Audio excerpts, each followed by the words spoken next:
Dear parents, once again good morning to you. കുറേ ആൾക്കാർ ചോദിക്കാറുണ്ട്, സാർ ഏത് സിലബസാണ് ഫോളോ ചെയ്യണത്, ഏത് ബുക്സാണ് ഫോളോ ചെയ്യണത്. അപ്പോൾ ഞാനിപ്പോൾ MBA ക്ലാസ്സസിലൊക്കെ പോകുമ്പോൾ അവിടെ പേഴ്സണാലിറ്റി, കോൺഫിഡൻസ്, ഇംഗ്ലീഷ് സ്പീക്കിംഗ് ഒക്കെ ഉണ്ടാകും. വലിയ വലിയ പുസ്തകങ്ങളൊക്കെ ഇങ്ങനെ വരും. ഇതൊക്കെയാണ് അവിടെ സാധാരണ ഉള്ളത്. ലൈബ്രറിയിൽ നിന്നൊക്കെ വലിയ വലിയ പുസ്തകങ്ങളൊക്കെ എടുത്തതാണ്. ഈ പുസ്തകങ്ങളും കാംബ്രിഡ്ജും ഓക്സ്ഫോർഡും എന്നൊക്കെ നമുക്ക് പേര് വയ്ക്കാം. പക്ഷേ ഇത് ഒരാൾ വായിച്ചിട്ട് ഇത് കുട്ടികൾക്ക് പറഞ്ഞു കൊടുക്കണ്ടേ? അതിൻ്റെ ക്വാളിഫൈഡ് ടീച്ചേഴ്സ് ഇന്ന് കോളേജസിലും ഇൻസ്റ്റിറ്റ്യൂഷൻസിലുണ്ടോ ഈ കുട്ടികൾക്ക് പറഞ്ഞു കൊടുക്കാൻ വേണ്ടിയിട്ട്? പുസ്തകങ്ങൾ, വലിയൊരു പുസ്തകം മേടിച്ചുള്ളത് അങ്ങനത്തെ ഒരു പുസ്തകം കിട്ടും, വലിയ വലിയ പുസ്തകങ്ങൾ കിട്ടും, ബിഗ് ബുക്സ് ഉണ്ടാവും. ഈ പുസ്തകങ്ങൾ നിങ്ങൾക്ക് പൈസ കൊടുത്ത് മേടിക്കാൻ പറ്റും. പക്ഷേ ഈ പുസ്തകങ്ങൾ എഴുതിയത് വായിച്ചിട്ട് മനസ്സിലാക്കണ്ടേ? അതിന് കഴിവ് വേണ്ടേ? എക്സാമ്പിൾസ് കൊടുക്കണ്ടേ? അതിന് കഴിവ് വേണ്ടേ? ഇത് ബുക്ക് തരുമോ? ഇല്ല. ഇതിനാദ്യം തരിക നമ്മുടെ ടീച്ചേഴ്സ്. സോ കുട്ടികളെ ഏതെങ്കിലും സ്കൂളിൽ, പ്രീ സ്കൂളിൽ, കോളേജിൽ, ഏത് പേര് കേട്ട് കോളേജിൽ കൊണ്ടുപോയാലും അവിടെ കോളേജിൻ്റെ പേരിൽ കുട്ടികളെ അഡ്മിഷൻ കൊടുക്കാൻ പാടില്ല. ബിൽഡിങ്ങും ബസ്സസും അവരുടെ സ്റ്റൈലും അഡ്വർടൈസ്മെൻറ്റ് നിങ്ങളുടെ വഴി കൂടെ പോകുന്ന ആൾക്കാർ പറഞ്ഞിട്ട് അവിടെ കുട്ടികളെ അഡ്മിറ്റ് ചെയ്യാൻ പാടില്ല. നിങ്ങൾ ആദ്യം പോയിട്ട് ഇൻട്രാക്ട് ചെയ്യേണ്ടത് അവിടുത്തെ ടീച്ചേഴ്സിനോടെയാണ്. നിങ്ങൾ അവിടുത്തെ 2 വാക്ക് അവരുടെ സംസാരിച്ച് കഴിഞ്ഞ് കഴിഞ്ഞാൽ അവരുടെ കഴിവ്, അവരുടെ പഠിപ്പ്, അവരുടെ നോളജ് നിങ്ങൾക്ക് മനസ്സിലാവും.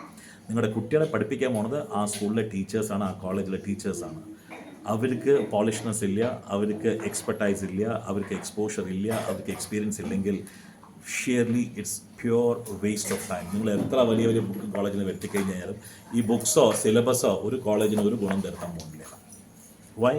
Because you don't have qualified teachers to unload this educated stuff to the children.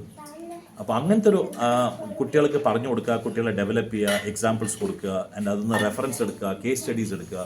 You need to have very good teachers who are experienced, who have studied, educated, and who have the best of the communication skills as far as presentation is concerned and as far as language is concerned. ഇതൊക്കെ ഇംഗ്ലീഷാണ്, ഇതൊക്കെ വായിച്ചു കഴിഞ്ഞാൽ മനസ്സിലാവണ്ടേ? അതുമാതിരി പറഞ്ഞു കൊടുക്കണ്ടേ? അപ്പോൾ സ്കൂളിൽ പോവുക, ബിൽഡിങ്ങും ഡെസ്കും ബെഞ്ചും ഫാനുണ്ടോ കാറുണ്ടോ എന്നല്ല നോക്കേണ്ടത്. ടീച്ചേഴ്സിനെ പോയി സംസാരിക്കുമരുത്. And teachers are the main people who impart knowledge. കുട്ടികളെ പഠിക്കാനല്ലേ പഠിക്കുന്നത് സ്കൂളിൽ? ആരാ പഠിപ്പിക്കുന്നത്? ടീച്ചേഴ്സ്. അപ്പോൾ നമ്മൾ അവരെ കണ്ട് അവരോട് സംസാരിക്കുന്നുണ്ടോ? അവരോട് ചോദിക്കുക എവിടെയൊക്കെ എക്സ്പീരിയൻസ് കിട്ടിയിരിക്കുന്നത്, ഏതൊക്കെ സ്കൂളിലാണ് പഠിപ്പിച്ചിരിക്കുന്നത്. ഇന്റർനാഷണൽ പറഞ്ഞു കഴിഞ്ഞാൽ പാലക്കാടിൻ്റെ വെളിയിൽ പോയിട്ടുണ്ട് അവർ. പാലക്കാടിൻ്റെ വെളിയിൽ ഏതൊക്കെ സ്കൂളാണ്, അവിടെ ഏതൊക്കെ ലാംഗ്വേജാണ് യൂസ് ചെയ്തിരിക്കുന്നത്.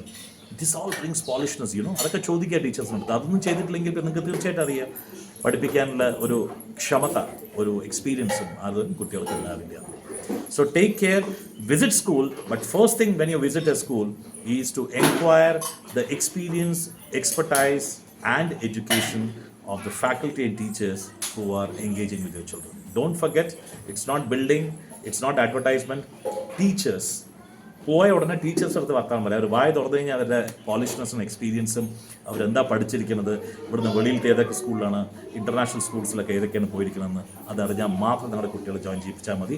അല്ലാണ്ട് പ്രിൻസിപ്പളോ അല്ലെങ്കിൽ അവിടുത്തെ വേറെ ഏതെങ്കിലും ആൾ വഴി കൂടെ പോണവർ, നിങ്ങളുടെ നെയ്ബേഴ്സോ പറഞ്ഞിട്ട് കുട്ടികളെ ദയവേത് ജോയിൻ ചെയ്യിപ്പിക്കേണ്ട.